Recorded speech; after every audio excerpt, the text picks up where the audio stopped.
আসসালামু আলাইকুম। আমার নাম হচ্ছে মুরাদ হোসেন সায়েম। আমি আমার বাড়ি হচ্ছে খাগড়াছড়িতে। আমি এনআইটিতে পড়াশোনা করি। আমি মেকানিক্যাল ডিপার্টমেন্টে ফার্স্ট সেমিস্টার করি। বিভিন্ন ডিপার্টমেন্ট ছিল, তার মধ্যে আমি মেকানিক্যাল ডিপার্টমেন্ট বেছে নিয়েছি, কারণ হচ্ছে মেকানিক্যাল ডিপার্টমেন্টে গভর্নমেন্ট এবং নন গভর্নমেন্ট বিভিন্ন জব সেক্টরে সুযোগ আছে এজন্য।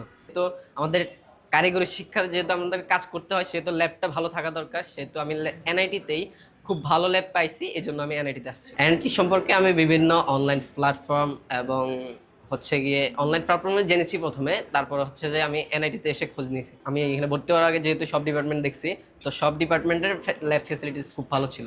আমি এখন দাঁড়িয়ে আছি মেকানিক্যালের মেশিন শপ ল্যাবে। তো এখানে বিভিন্ন কাজ করা হয়। তো আজকে আমরা একটা অপারেশন করছি, সেটা ছিল হচ্ছে ভি ব্লক তৈরি করা। টিচারদের কথা বলতে গেলে এখানে চায়না, সিঙ্গাপুর, মালয়েশিয়া এখান থেকে উচ্চভাবে প্রশিক্ষণপ্রাপ্ত টিচার দ্বারা আমরা মানে ওনাদের সান্নিধ্যে আমরা কাজ করার সুযোগ পাচ্ছি। যখন আমরা কোনো কিছু বুঝতে পারি না, তখন আমরা স্যারদের কাছে তো এটা আস্ক করে জিজ্ঞেস করি, তো তখন স্যাররা আমাদেরকে প্রপারলি বুঝিয়ে দেয় এসব ব্যাপারে। এনআইটিতে নেগেটিভ সাইড যদি আমি বলতে চাই, তাহলে এনআইটিতে ডিসিপ্লিন এমনভাবে মেনটেন করা আছে যে ফাঁকি দেওয়ার কোনো স্কোপ নেই। তো এক্ষেত্রে অনেকেই এটা নেগেটিভ সাইড মনে করে, কিন্তু আমার মনে হয় এটা স্টুডেন্টের জন্য ভালো। ধন্যবাদ এনআইটিকে আমাদেরকে এমন শিক্ষাবান্ধব পরিবেশ উপহার দেওয়ার জন্য।